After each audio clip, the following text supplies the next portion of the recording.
Dampak apa saja yang bisa terjadi dari polusi udara ini terhadap kesehatan kita? Polusi udara kita ini sudah sangat tinggi, sudah masuk level waspada. Salah satu penyebabnya yang cemaran limbah industri, kemudian limbah dari polusi udara kendaraan dan lain sebagainya, yang mana kalau misalnya dibiarkan terus-menerus ini akan menjadi dampak yang negatif ya dok untuk kesehatan. Mengenai dampak-dampak apa saja yang bisa terjadi dari polusi udara ini terhadap kesehatan kita, silahkan ya, dokter. Terima kasih dokter sahabat Hermina yang berbahagia. Kalau kita lihat tadi ya, udara kita seperti yang disampaikan oleh dokter Ray, dalam keadaan yang tidak baik-baik saja ya. Oleh karena itu kita harus memahami tentang dampak dari polusi udara, utamanya untuk saluran nafas kita ya, terutama juga untuk penderita-penderita yang mempunyai penyakit saluran nafas ya, seperti asma bronkial maupun penyakit paru obstruktif kronik ya. Dua itu sangat potensial dampaknya bagi penyakit ini. Oh, baik dok. Kalau misalnya kita telaah lagi dok, kira-kira jenis polusi udara apa saja yang menyebabkan terjadinya asma, baik yang memang sebelumnya sudah memiliki asma atau yang sebetulnya sebelumnya tidak terkena asma tapi gara-gara paparan terus-menerus jadi asma, dokter? Ya. Kalau kita lihat ya, bahwa asma itu adalah penyakit inflamasi kronik di saluran nafas ya. Yang hal ini bisa diperberat oleh polusi udara ya. Utamanya juga kalau teman-teman kita yang masih merokok ya, asap rokoknya itu juga polutan ya untuk saluran nafas kita. Kemudian yang kedua ya, tentang polusi udara sendiri sebenarnya ada dua, baik yang di dalam ruangan, ini juga jangan diremehkan ya. Di dalam ruangan kita misalnya masak ya, kemudian tidak ada udara yang bisa keluar, ini juga polutan untuk saluran napas kita.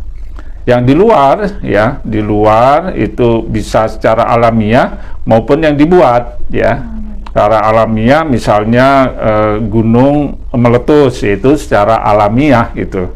Tapi yang dibuat misalnya dari polusi udara dari kendaraan bermotor, dari pabrik-pabrik, kemudian kita bakar-bakar dan lain-lain ya, itu mempunyai dampak tadi bahwa asma adalah inflamasi kronik pada saluran nafas. Zat-zat ini akan memperberat dari inflamasi kroniknya.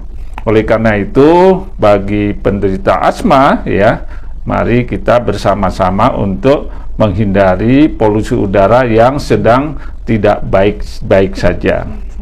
Betul dokter, berarti secara umum itu ada polusi yang di dalam ruangan, ada juga yang di luar ruangan ya dok.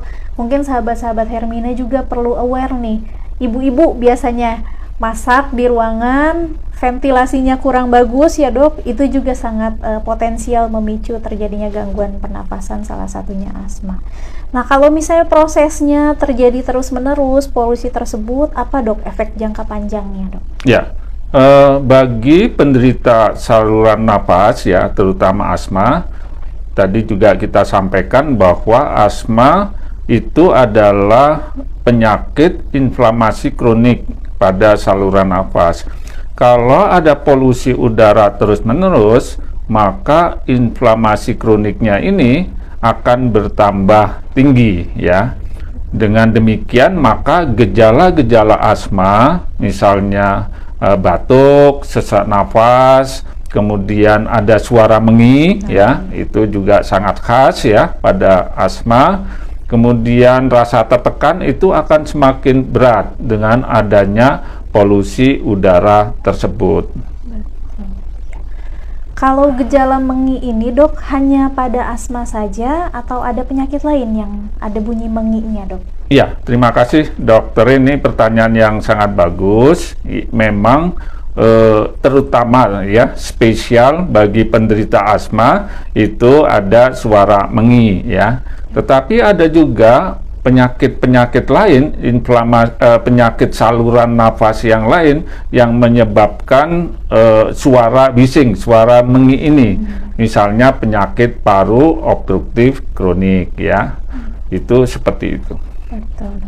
Cara membedakannya bagaimana, Dik? Misalnya nih ada seseorang yang memiliki gangguan nafasnya mengi, aduh saya ini asma bukan ya, saya tidak ada riwayat keluarga seperti ini. Bagaimana dok?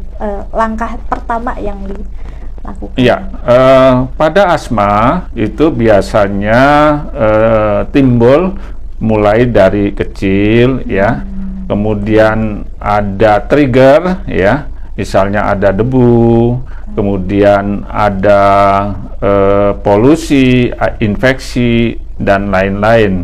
Kemudian pada pemeriksaan penunjang itu bisa menambahkan spesial khusus untuk asma ya. Misalnya eosinofilnya meningkat ya. Kemudian ronsen dadanya itu tidak ada kelainan ya. Kemudian pada asma ini ya, kalau tidak ada serangan, tidak ada gejala, bisa kembali fungsi parunya menjadi normal kembali. Tetapi pada penyakit paru obstruktif kronik biasanya pada dewasa ya, 40 tahun ke atas karena banyak polusi udara, kemudian juga faal parunya itu tidak bisa kembali normal lagi ya.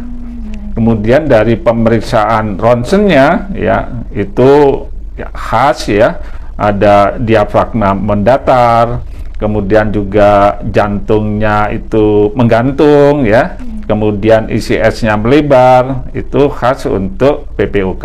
Jadi ada perbedaan meskipun hampir mirip, tapi ada perbedaan antara asma dan penyakit paru obstruktif kronik.